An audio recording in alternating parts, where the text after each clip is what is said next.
Why choose a Sleep Number smart bed? Can I make my site softer? Can I make my site firmer? Can we sleep cooler?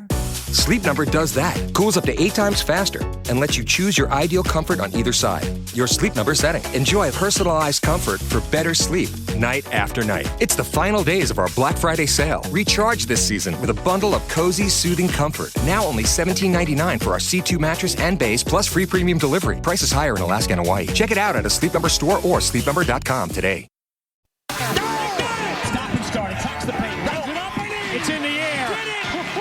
And now, talking all things Boston Celtics. What dreams are made of. The Sports Hub Celtics Show on 98.5 The Sports Hub. Brought to you by Shaw's and Star Market, Delta Dental of Massachusetts, and Corona. Now, Gasper and Murray. Sports Hub Celtics Show. No Murray. Matt McCarthy in for Murray. Chris Gasper is here. Got room for you at 617-779-0985. Chris, you and I have not talked Celtics at all, the two of us. Yeah. I know your expectations were, I think, kind of in line with mine, more than 41 wins. I had him high. I had him at like 48 wins. Wow. Playoff team, one of, top 4-ish team in the Eastern Conference. Yeah, I thought they could get the 4th seed. You still feel that way now? No. Yeah, I don't either. No, I don't. Now, look, that could all change, and I've written and I've talked about this. Again, when I look at the Celtics, I think the issue is not whether Jaylen Brown can be the number one on the type of team we just described, which is a 48-win team that's a 4 or 5 seed in the East. I think he's shown you enough to say he's capable of that. I think the issue is, does he have a running mate? It's not the drop-off, and there is a drop-off from Tatum to Brown as the number one. But, I mean, there's an abyss in terms of the drop-off from Brown as the 2 to whoever the 2 is on this team. It should be Derrick White, and it was Derrick White against the Pistons, and you see that's the team the Celtics can be. So I think at the end of the day, this season really hinges not on Jaylen Brown, but on I think it hinges on Derrick White and his ability to elevate his game as the number 2, or someone else has to step up. Peyton Pritchard has been really good. I still tend to think that if Peyton Pritchard is your number 2, then you're a play-in type team. You're on the line between play-in and lottery. I think if he plays this way and Derrick White's slotting one slot above him, then you can be the 4th or 5th seed in the East, whether Tatum comes back or not. Does Jaylen Brown make everybody around him better, though? And that's my biggest question with him as a number one, because I agree with you, that Derrick White is in many ways the key to the Celtics season. You need him to be the player that he has been for you in the past. Peyton Pritchard, I don't know if he's a starting player in the NBA. I think he's a good role player. I think he's a start. I think he's shown he's a start. I mean, 6 man. I think he's shown he's a starting player. The question is on a good team. I think he'd be a starting player in a good team. But the question is can he be a top 3 or 4 player on a good team or championship team? That jury to me is still out. But I believe he's shown you enough between last year and this sample size to show he's a starter. He can be a starter in the league on a playoff team. Yeah, I mean, absolutely. I just think it's like a chicken or an egg debate. Is this about Jaylen Brown and his role as a number 1? Can he get the most out of the players around him? Or is it simply that he doesn't have enough around him? And I kind of think both things are true. Chris, I'm with you. I'm a Jaylen Brown guy. Sure. But I think maybe the one area of his game that I question is his ability to be a playmaker. That's his fair. Ability to make everybody else around him better. And that is definitively... everybody talks about Tatum's well-rounded offensive game and how, Tatum's a better offensive player than Jaylen Brown. Yes. I mean, he is, but I don't know if the gap is as large as people want to make it out to be. But where I think Tatum is significantly better than Jaylen Brown, I think Jason Tatum makes his teammates better. And I don't think he gets enough credit for that. And sometimes I actually think people criticize him for it too much. Oh, Jason Tatum's too passive. He passes the ball. Well, is he making the right basketball play? Yes or no? Yeah. And more often than not, I think Jason Tatum makes the right basketball play. I don't know if I can say that as much about Jaylen Brown. I question his ability to be a playmaker. Is that fair of me? I think it's fair to. So here's what I would say. I think it's fair to question his ability as a playmaker.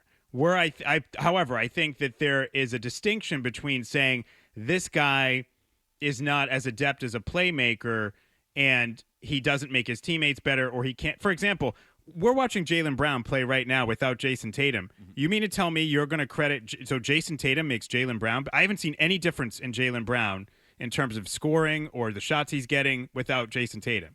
Now, Jason Tatum certainly is a better passer, so he sets up some of these other guys, but even when you look at it and you watch the games, Peyton Pritchard and Derrick White are still getting great looks from three. They're not knocking them down, not at the rate they have in the past. So is that on Jaylen Brown? I guess I just have a hard time with that one, sort of saying, well, it's Jaylen Brown's fault that Derrick White has gotten off to such a slow start and entering the week was shooting below 30% from three. I think that's more that Derrick White's role changed because he doesn't have Tatum and Brown, and he was having to create more of his own shots, which any number two would have to do. When Brown's the number two, Jason Tatum doesn't create all his shots. He creates a lot of his own shots. That's normally the first two guys can create their own shots, sure, and then everybody else needs a little bit of help. But you slotted Derrick White into a role where he has to, by definition, create some of his own shots, and he hasn't done it. So I hear what you're saying. I don't think playmaking is a real strength of Jaylen Brown's game, but I also don't think, commonality is not necessarily causality. Sure. So I don't think the reason there's not enough talent on the team, or it looks that way, is because Jaylen Brown's not enough of a playmaker. No, that's what I would agree with you that he's not a great playmaker, but I don't think that's the issue in terms of the overall talent. Like, that's not why Derrick White's numbers are bad. That's not why Joe Mazzulla doesn't play Anthony Simons enough who could help them offensively. Yeah, I mean, in the end, it's not a great sports talk radio take, but it's the truth. It's a little bit of everything. It is. It's that Jaylen Brown is not, as much of a playmaker as he needs to be a true, elite number one player in the league. It's that the players around him are not as good as what Jaylen Brown is used to or accustomed to. It's that Derrick White has not performed up to his capabilities. Except for Wednesday night, where if that's going to be what you get, McCarthy, then it's a whole different ballgame. That's what I expected from the jump. But that hasn't been the Derrick White we've seen this year, and I think that's one of the big questions is why. I mean, we keep saying, it's like, have they ruined Derrick White? Have they changed his style of play? Because he's my favorite player on the team. I mean, he is such a good all-around basketball player, and I just don't feel like he's been as impactful this year. Wednesday night, obviously, notwithstanding, where you say, okay, there is Derrick White. Is this the coming out party for Derrick White? Has he, figured it out? But why has Derrick White not been as impactful as perhaps you and I all, and just about everybody thinks he's capable of being? Can you come up with a reason? Yeah, why? I mean, well, one of the things that I think, if you look at some of the numbers, he is having to take more shots off the dribble, which is what you would expect, again, from a guy who's your number two, who's going to be asked at times to not only initiate the offense, but initiate his own offense. And some of those numbers indicate that he has not shot the ball as well off the dribble this year. And he just hasn't shot the ball as well overall from three. If you're looking at Derrick White and what he's doing overall from three-point, this is a guy you would expect to be up at around 38, 39, 40% from three-point range this year. He's just up to 32% now, and that's after a game against the Pistons on Wednesday night where he knocked down 6 of 11 three-point attempts. So he shot 66%. He's only now up to 32%. He just has not made shots. There was also the game they lost to Brooklyn where he was horrific in that game. He shot terribly. He missed a layup late. It was just so uncharacteristic of him. And I guess for me, I have no problem criticizing Jaylen Brown, contrary to popular belief. I agree with you on the playmaking thing, but I look at games like that and I sort of sit there and say, well, what do you want Jaylen Brown to do? Put the ball in the basket for Derrick White? Like, literally put the ball in the basket for him? Guys have to sort of hold up their end of the bargain, and if they don't, then I don't really know what you can do. And I go back to this thing, and we can do about this when we come back. I mentioned this to Felger, and it sort of went by the wayside because it didn't fit his argument. No, really? But if you go back to... So it was resoundingly dismissed and not resoundingly brought up again? dismissed, because it didn't fit his argument here. If you go back to 2021-22, Nikola Jokic wins the MVP. He's a 3-time MVP. He wins the MVP. He's on a Denver team. They don't have Jamal Murray. That team, in what was not a loaded West that year, as Phoenix and Memphis were the top two teams, that year in the West, and Klay Thompson came back late for Golden State, played 32 games. That Denver team with Jokic, who is like a Hall of Fame player, much better than Jaylen Brown, 3-time MVP. That team won 48 games. And they had one other guy on the team who averaged 15 points per game or more. That was Aaron Gordon. So that year when Nikola Jokic was the MVP, did he not do a good enough job making the people around him better? I mean, he won the MVP. But there's still only so much you can do if you don't have enough around you. And on that year with that team, Jokic didn't have a ton around him. The only other guy that averaged 15 points per game or more was Aaron Gordon. There just wasn't enough there. As great as Jokic is, he couldn't put the ball in the basket for people. And he's a phenomenal passer. Best. I mean, he averaged 8 assists a game on that team. But still, when you looked at that team, Aaron Gordon was that only other guy, and they just guys Will Barton, Monte Morris, Jeff Green, Bones Highland. Those were the guys. And that's arguably the best player in the game, and he could only get them to 48 wins. So why are we asking Jaylen Brown, if the team's going to play the way it played for the first 16 or 17 games, why are we demanding that Jaylen Brown get the Celtics to that level, 48 wins and firmly in the playoffs, if Jokic could barely do it? And we know Jokic is much better than Jaylen Brown. 617-779-0985. And then, of course, there's the coaching element to it all, which we'll get into on the other side. Headline from the Boston Globe from Christopher L. Gasper. Celtics Joe Mazzulla could take plenty from Mike Vrabel and letting the game be more of his guide.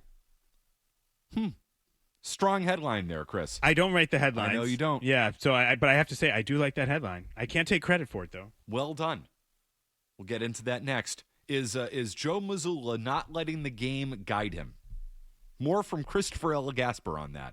So we continue. It's Matt McCarthy, Chris Gasper, Gasper and Murray on the Saturday after Thanksgiving.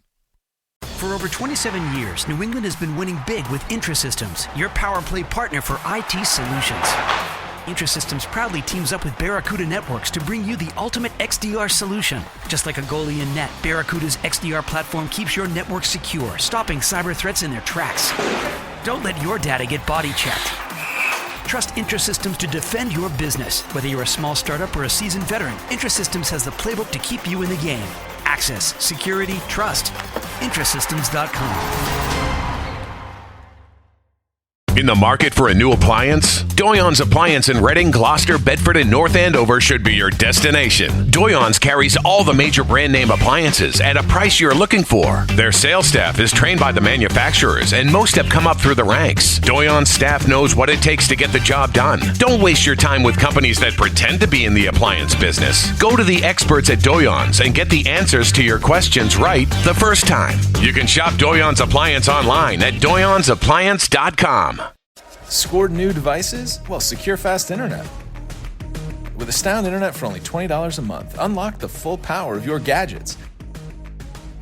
From streaming to gaming, don't let slow internet hold you back. Backed by our fiber-powered network, Astound will keep your new tech in check. Get Astound Internet for $20 a month with a 2-year price lock. Hurry, offer ends soon. Order today at astound.com. We're back to the Sports Hub Celtics Show. 98.5 The Sports Hub. The fact that the call was changed, how did you react? But how did you not overreact to that? You could have went ballistic when they changed it from a 2-shot foul to a 3-shot foul, and then it seemed like it was kind of your preparation to get that rebound, to assume that maybe he's not going to hit all 3. Yeah. I mean, what is that? I mean, at that point, I just couldn't really I didn't want to cost my team any more time. I think, the players deserved to win that, and it was my responsibility to stay as present as I can until what was going to happen next. If it was a different situation, I may not have responded that way, but I think the players deserve to win, so it's my job to give them the best chance at that, and the best chance was to not respond, But it's also a 50-50 call. I don't know that it was one way or another. Afterwards, if we had a timeout, do we challenge? We could, but you don't know that they're going to reverse it. You know what I mean? So, at the end of the day, it is what it is. I mean, it's a bang play. We did our best to execute it. It wasn't there, but our guys deserve to win, so I got to stay in there. Chris, I know you feel strongly about the way the end of the Detroit game played out on Wednesday. Joe Mazzulla's decision making. The floor is yours, my friend. Yeah, I just thought this was one of those examples of Joe making up his mind that this was the right way to approach something. And even though, yes, I think if you do this 100 times and you look at the statistical models, if you're up 3, what you want to do is foul and not let that team get off the game-tying three-pointer. That makes sense. I understand. But if you watch the game and you're watching the Celtics attempt to execute this, you know that it's not working. Before Cade Cunningham went to the line with 4 seconds left, and that's the call they're talking about, after he was fouled, and I'll get to that in a second, with 3 free throws to potentially tie the game, the Celtics were up 113 to 110 with 10 seconds left. Detroit inbounds the ball. They put Baylor Shireman's in there. He takes a foul on Cade Cunningham to try and prevent him from taking any sort of game-tying 3. That one was close, closer than you would like for it to be in terms of Cunningham drawing a shooting foul. But, the Celtics get away with it. They shoot the free throws. It's now a 1-point game with 9 seconds left. Okay, that works out. Pistons foul Anthony Simons. Celtics do it again. So now it's a 3-point game again with 6 seconds left. Ball inbounded to Cunningham. They do this foul thing again. And it's not just the strategy. It's who you're asking to execute it. They asked Baylor Shireman to do it the first time. This time they asked Jordan Walsh to do it. The initial call on the floor by an official that I don't think is very good was that it was on the floor. But it was pretty clear he was going up, even though he was inside half court, because Cade Cunningham knew you were going to do this. So he started going up as soon, and Jordan Walsh got him on the arm, and they changed it. So now all of a sudden, Cade Cunningham has 3 free throws to tie the game. Luckily for the Celtics, he misses the third one. But I thought this was an example of Joe making up his mind that this is what we're going to do. This is what I believe in. This is my philosophy. We're going to do this. It's the right thing. And then not watching the game and looking at it and saying, okay, yeah, this is the right thing, and we should do this 9 times out of 10. But right now, the guys I'm asking to do it aren't executing it correctly. And right now, Cade Cunningham's kind of on to us, and it looks like he could draw the foul. So I just thought that was one I would not have done it the second time, and they got away with it. It's not the biggest offense Joe has ever made in terms of being stubborn from the bench. I think ultimately it's trivial in that regard, but I do think it speaks to a larger issue and a larger mentality with him, which is that once he makes up his mind that this is the way they're going to play, he's hard-pressed to change anything in real time. Versus Mike Vrabel in the game against Cincinnati. Vrabel, he wants to go for it on 4th down. You know that. You saw what they did against the Buccaneers. But he's watching his team, as you put out, struggle with 12 plays on goal to go, and they can't get in. And he knows he's facing Joe Flacco and an undermanned, underpowered Bengals team. So he says, you know what, fine. We are, inches away from the end zone, but we're going to kick the field goal here and go up by 2 scores. And that field goal ended up being the difference in the game, because when Cincinnati got down there at the end to the Patriots 26, they couldn't just kick the field goal to tie it. They needed a touchdown, and they couldn't get it. So that's the juxtaposition for me, and where sometimes I get frustrated with Joe. You write about Mike Vrabel in the Boston Globe. He had to behave counterintuitively to his preferred identity to do it, referencing the field goal versus touchdown go-for-it decision on the second goal line drive in Cincinnati. But there was zero hesitation and no ego when the time came to deviate. Hear that, Joe? The juxtaposition between the tact that Vrabel took when confronted with a challenge to his coaching philosophy in Cincinnati and Missoula's last season in the playoffs is unavoidable. Chris, you couldn't be more right about this. Like, the best coaches look at what's happening on the field and say, you know what? I believe if everything is created equal, that going with this approach is the right decision. But what I see in front of me, I'm using my eyes. I don't trust my team to execute this in this moment with the way that this game has gone, with the way that this game is played out. This game is still played by humans. So I'm going to actually go with the opposite of my philosophy, with the opposite of what I believe, because the game is dictating that this, the alternative approach, is the right way to go about it. That's good coaching. And it's Joe Mazzulla's greatest weakness. He is so stubborn. It repeatedly costs him. Last year with a 3-point shot, you can make the statistical argument that if you shoot more threes in the NBA, that means you're going to hit more threes. 3 is greater than 2. Therefore, you will eventually come out on top. I get it. I understand it. Except with the way those first 2 games played out against New York, it was obvious that it was not the right thing in the moment. Shoot 100 threes in 2 games, make 25% of them. I mean, you'll say, well, eventually we're going to make 33% of them, and we're going to win both those games. Yeah, except not in this moment, because these guys are tight. They're human beings. They've missed their last 12, and when you miss 12 in a row, you start to doubt yourself. It's just human nature. But Joe Mazzulla couldn't wrap his head around that. It was the same thing with timeouts in his first year on the job. I remember this. Yeah, he tried to do the Phil Jackson, Greg Popovich thing. He didn't call timeouts because he frankly got into a fight with the media about it early on in the year. People questioned why he wasn't calling timeouts. Yes, it's different when you're not calling timeouts in November compared to in May against a team that you should be beating in the Miami Heat. But you just let these terrible runs go on, and you just dig your heels in because Gary Washburn and Chris Gasper questioned you about calling timeouts. And instead of, giving the middle finger to Washburn and Gasper, you just do the right thing and you call the timeout in the moment, because even though it might be counterintuitive to your philosophy, you say, you know what, we need this at this time. We got to stop the bleeding. We got to stop the run. We got to take a breath here. But he couldn't do that because he couldn't admit that it was the right thing in the moment because somebody had questioned him on it in the past. It is his greatest weakness. If you question Joe Mazzulla on something, he will dig in his heels and he will fight back, even to the point of being wrong and even to the detriment of his own team. That's his biggest flaw as a coach. Yeah, and I say, look, it's a double-edged sword. I think his greatest strength is his conviction and how much time and effort he puts into deciding what he wants to do strategically, what he wants to do philosophically, what he wants the identity of the team to be. But there comes a point in time on a given night with a given game where you do have to deviate from that to win that game that's in front of you. Yes, and many times the strategies he's employing over the long run, yeah, they're going to be the ones that work. But you also have to be able to look at it and say, okay, sometimes you have to sacrifice what you believe in to win the game that's right in front of you.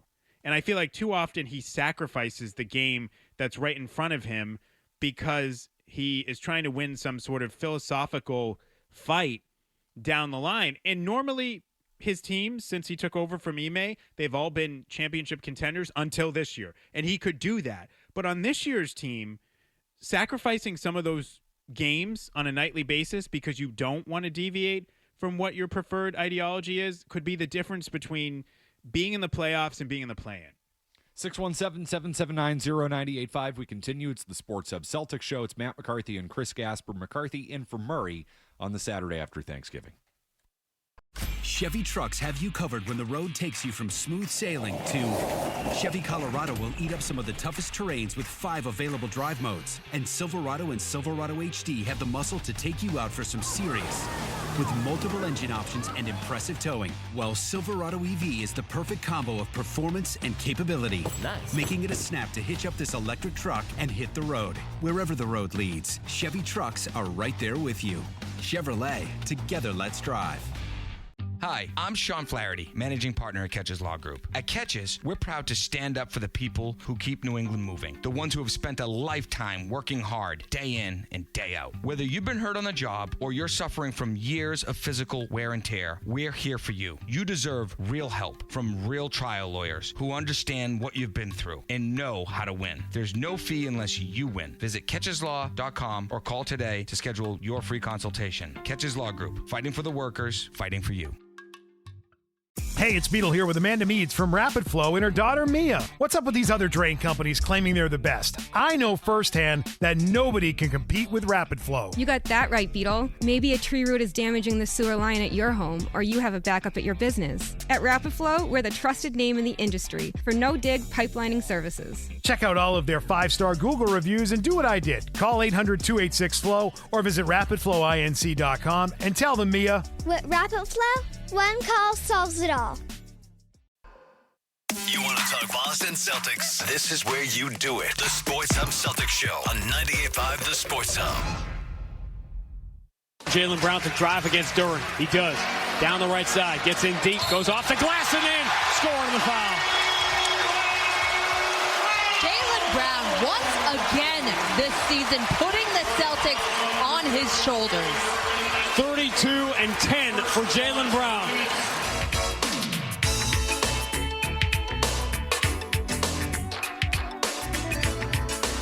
It's our drive of the game. Drive of the week brought to you by your New England Chevy dealers and the Chevy Silverado, where dependability comes standard. Jaylen Brown putting the team on his back again, as he has done often this year when the Celtics need him. From Wednesday's game, Sean Grandy and Abby Chin on the call here on the Sports Hub. Celtics are back in action. You can find them on our sister station WROR tonight as they take on the Timberwolves. Bruins will be back in action tonight on the Sports Hub as well, because the Bruins play every day. Yeah, that's weird. Like, with the Olympics and this condensed schedule, it's kind of crazy. Yes. Celtics, Chris, has Joe Mazzulla changed anything? You and I were talking a little bit during the break about the Utah game, which I think you used the term abomination. Yes. 51 3-pointers. 11 of 51. With this roster, 51 yes. 3-pointers. They have not shot as many threes since that game. My question is why? I mean, is it that Joe Mazzulla figured it out? Is it that there was a, come to Jesus moment with the front office where Brad walks in and says, dude, you can't keep doing this. What are you doing with this roster?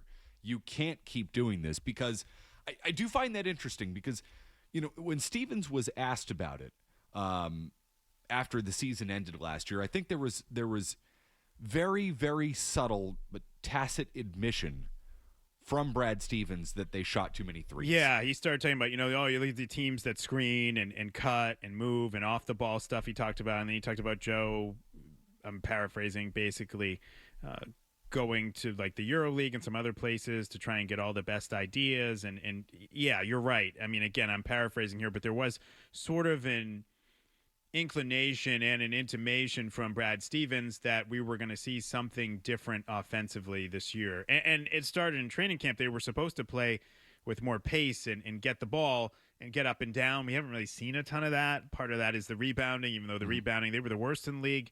Now they're about middle of the pack, which is a massive improvement for them. But borderline miracle, by the way, with the big men that they have. But they're still not a team that really gets out and runs very much. But to the point that you raise, because I looked this up the other day, and this is where I want to balance it off and be fair to Joe and say that, look, there are some signs that maybe he is starting to soften a little bit and understand that it's not a catch-all and it's not a one-size-fits-all playing style. So since that loss on November the 3rd to the lowly Utah Jazz, where they were 11 of 51, McCarthy, the Celtics 11 of 51. 11 for 51. The Celtics only rank 11th in the NBA in three-point attempts per game since then at 39.1. Perhaps coincidentally or not, their record during that span is 7-3. Still too high. 39, you think it's too high? With this roster, I think it's still too high. What's 11? I mean, it's 11th. It's outside the top 10 during that time period. So they should be, I mean, I guess that is a little bit more middle of the pack. I mean, that's a nitpick. What I find so interesting about it, though, Chris, is, you go back to the Stevens comments over the summer. Yeah. With the very subtle admission that they shot too many threes. They come out at the beginning of this year, and it was more of the same. It was. So what happened? I mean, there had to have been a come-to-Jesus moment, right? Brad doesn't really – Brad's not the type of guy that's going to infringe upon – because he's been a coach, and I know this, he's very sensitive to the idea of stepping on the toes of the coach. I agree. So is it that Mazzulla finally figured it out on his own after the Utah game? But – I don't know. Probably, but he'd never admit that to us publicly. Oh God, he'd never admit it. Oh, probably, no. yeah. He'd tell you. I mean, no, you guys have it wrong. It's all about the 2-on-1s. Yes. He'll never admit that publicly because he can never, ever, ever admit that he's wrong. It's his greatest flaw as a coach. He's too stubborn. He can never admit that he's wrong. No coach gets it right all the time. No, nobody does. Of course not. Yeah. Nobody gets it right all the time. For the year, though. And this is an interesting stat, too, even though I gave you the one about the three-point attempts being down since that loss to Utah. For the year, where they're still third in the league, and their attempts, 42.9 per game, would be higher in a full – if it projected out over a full season, would be higher than what they attempted in their championship season of 23-24, which was 42.5. So it's almost another half three-pointer per game, which is mind-blowing with this roster. It's like, what? What are you doing? Like, you had one of the most talented teams in the NBA, top to bottom in recent memory, when you won in 24. And that's really the question, and something that I've talked about with Felger and some other people. I think in Joe's mind, the way they play was legitimized and verified by that championship. And I look at it the other way and say, wow, you can build a team so good that if you play that way, you can still win. You know what I mean? Like, I don't look at it like they won because they played that way. I look at it and say, wow, your team was so good that they could play in a way that probably is not the way you should be playing and still win a championship. Yeah, they were that good. They were that talented. Also, the road was that easy. Yeah, it was a byproduct, of it was not the reason you won. It actually, you won in spite of it. And they did win in spite of it. And now, because they had so much talent, because the road was not good, it was one of the reasons. It was a factor why they dominated. The competition was not very good. They just poured in threes, and it's why they steamrolled their way to a championship. I mean, I still think they would have won anyway, but yes, I agree. That's why they no series went longer than 5 games, because the teams all their best players got hurt during the series, or they weren't really teams equipped to challenge the Celtics at the end of the day. And what was really, I mean, you look at the roster for 1 year. For 1 year, I'm not saying it was the greatest team in NBA history, because it wasn't, but it was an all-time collection of talent, relatively speaking. It really was. When you look at it. A healthy Porzingis. Yeah. Holiday still, close to his prime. The best year you ever got from Derrick White. Yep. Brown and Tatum both in their prime. Still get Al doing his thing. Still able to give you something. Pritchard coming into his own. I mean, super talented team. It was incredibly talented, and they ran it back with the same team the next year, and they were a half step worse than they were. Yep. And they were even more committed to their terrible philosophies and their terrible ideas. And that is the sole reason they lost. Yeah, I mean, it really was. They were going to. I agree. They were going to lose that series whether Jason Tatum tore his Achilles or not. But the reason they were going to lose is because of the way they approached Game 1 and Game 2. No, I totally agree with you. I totally agree with you on that. And it seems like, so again, I think the jury's out as to whether he's learned his lesson ultimately. But it's not about for me, it's not about completely abandoning your philosophy. I can live with this. I can live with 42 threes a game.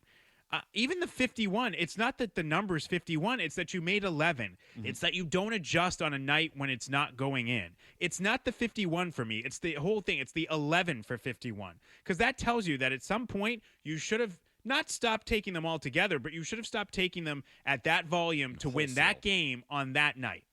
Right. It's looking at what is happening in front of you. Yes. It's not our night. We need to do it another way. And that's part of this. As much as people look at this season, McCarthy, and say, and fair to say, it is a litmus test for Jaylen Brown and what he can be. I think in some ways it's also a litmus test for Joe Mazzulla in terms of, now this is the first time in your career you're going out there and you don't have the talent advantage every night. You don't have an out-of-the-box championship contender. How do you adjust? How do you respond? How do you maximize the talent that you do have? And that's the challenge for him. And I'm not saying that it's something he can't do, but I think in order to do it at the end of the day, he is going to have to diversify his means and his methods, and he's going to have to soften how much he ends up looking like this strict ideologue in terms of the way they want to play. I totally respect Brad Stevens' approach to let a coach coach. But at some point with Mazzulla and his ideology, somebody has to step in. And I wonder if it happened. I wonder if Mazzulla figured it out on his own. I don't know. I'd be fascinated to know that answer. And I mean, we'll see if they've really figured it out. I mean, there has been a noticeable shift. Whether that continues or not, who knows? I mean, because to be totally honest, Chris, if they start winning games, which they have, they've gone 7-3 since this approach. Let's say they go 11-4, 11-5. Do they then start to revert back to the way that Joe wants to play? Hey, we're playing good basketball now. We're getting more out of these guys. They're a little bit more locked in. Now it's time to start opening it up again. You think they start doing that? I don't rule it out. It's possible. I mean, it's certainly possible when they're feeling good about themselves and you're looking at part of this, I think, is also some of the guys they're playing, more the energy guys like Jordan Walsh, even though he's hit some big threes. he hit I'm trying to remember what game it was. He hit a huge three from the corner to basically solidify that victory. But also, part of it is the personnel that they're putting out there as they try. Every team has a different identity. Bill Belichick used to say this all the time. Every team has a different identity. Even if you bring the same guys back, that team in that year kind of exists in a vacuum. It's its own entity. And it's the same thing here. I think Joe has to accept and wrap his mind around this is a different year. It's a different team. And the way this team wants to play or is best playing might not be what he thought it was when they broke training camp and they came into the season. 617-779-0985 will continue. It's the Sports Hub Celtics Show. Gasper and Murray McCarthy. Hi, I'm Jim Burns, sales manager from AAA Work Trucks, your local truck upfitter in Billerica. We all know your truck setup is critical to your success on the job, so choose AAA Work Trucks to upfit your vehicle. We sell and install virtually everything your commercial truck needs, from van shelving to ladder racks, lift gates, toolboxes, power inverters, and much more. Call 866-783-6222 and we'll come up with a solution that works best for you. Visit us at AAAWorkTrucks.com. That's AAAWorkTrucks.com. Hey, it's Hardy for Revise, the Mass Save partner that offers a no-cost home energy assessment and proper installation for your home. Revise also has a top-notch service department available to repair your boiler, furnace, water heater, or heat pump, whether it's gas, oil, or propane. Call 800-885-SAVE or go to callrevise.com. Welcome to the Chevy Lightning Round. Guess the clues to win. First team, you're up. Powerful, commanding, unstoppable. Silverado. Adventurous, fun. Techie. Trailblazer. Stylish. Nimble. Trax. Innovative. Electric. Blazer EV. Lightning Round champions. You've guessed all the right Chevy clues. Wherever the year takes you, explore it together in the Chevy of your choice. Visit your New England Chevy dealers. McCarthy in for Murray.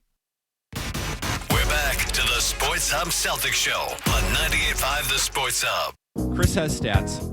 He's got information, real facts, numbers that prove, I'm sure, your agenda on Jaylen Brown. Oh, Chris. of course. What are they? Well, look, hit me with your agenda. Here, I'll hit you with this. So you were talking about him being, and I agree, he can do better playmaking. For me, honestly, the biggest issue I have with him is the turnovers. Mm-hmm. Still Still too many turnovers. That's a major issue in his game.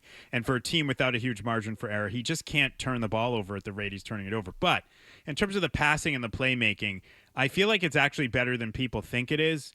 And here's some numbers that back that up. So the NBA tracks this. They have something called potential assists. Oh, Jesus Christ. Potential assists. Chris, don't stoop to this level. So if you look at the team, he has 78 assists on the season. Potential assists, according to the NBA, 158. That's a difference of 80.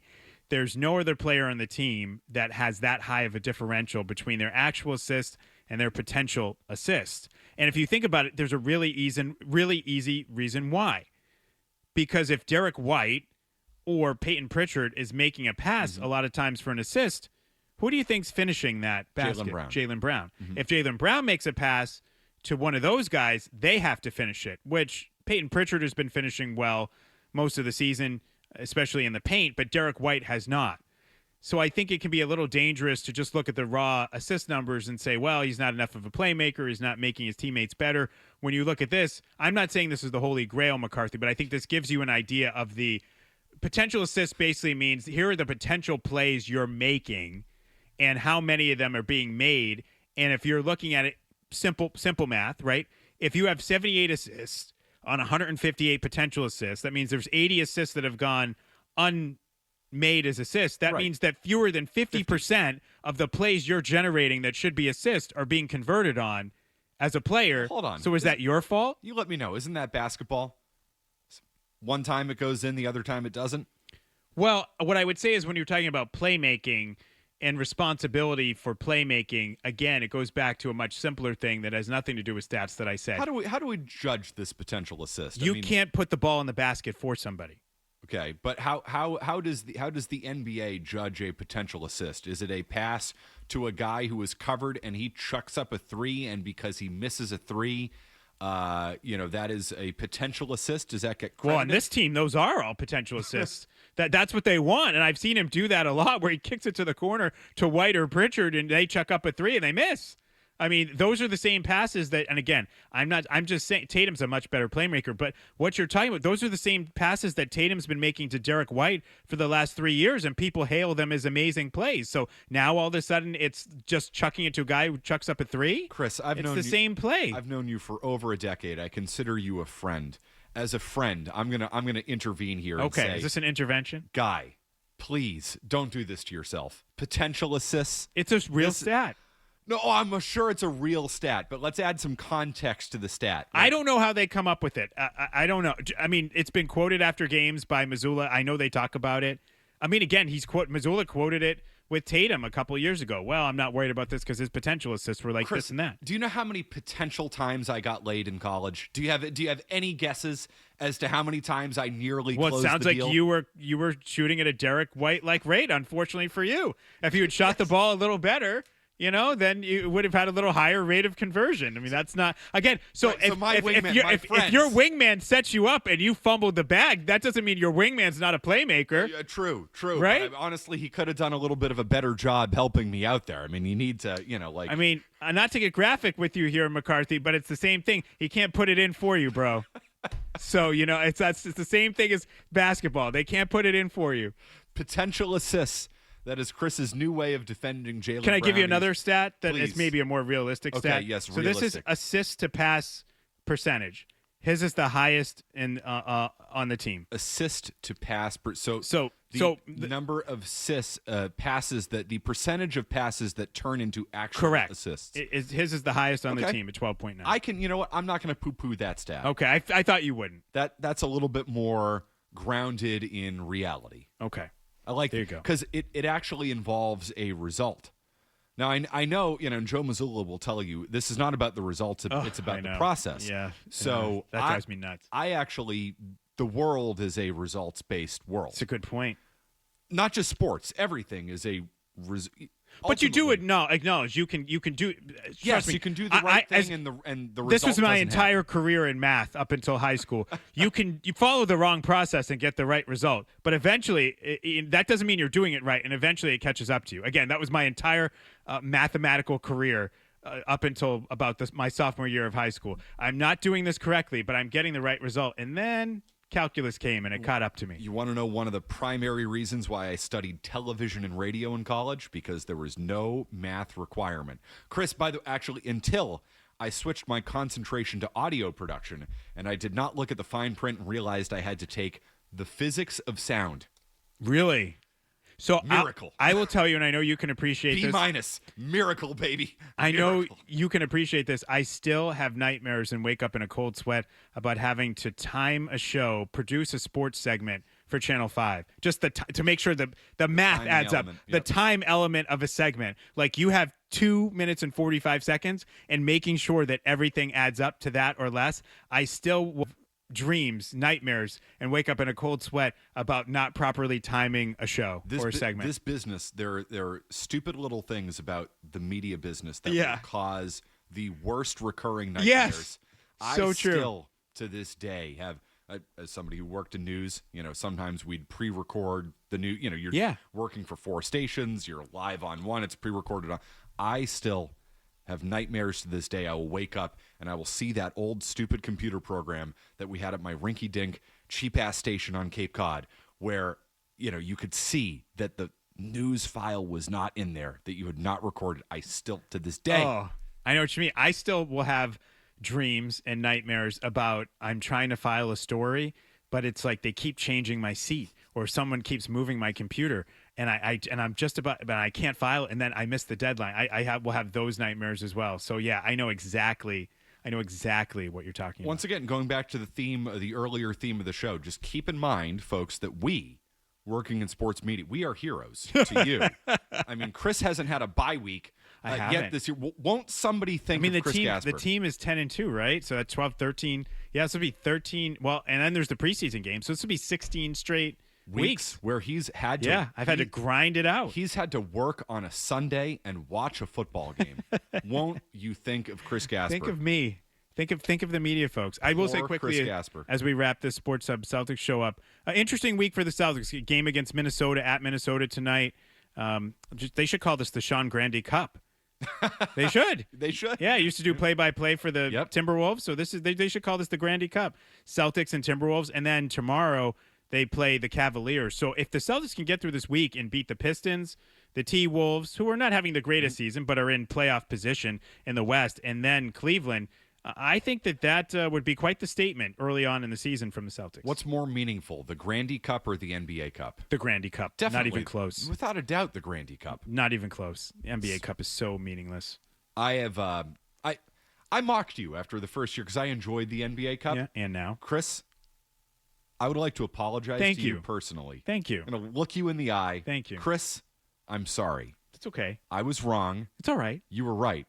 No, I know it's all right, but I just want you to know. No, I appreciate it. I don't want get you to this know often. that I was wrong. Thank you, McCarthy. That I was very it's magnanimous wrong. of you, man. It is awful. It's an awful product. Look, it was something, and I knew this at the time. New, it was novel for a year. Yes.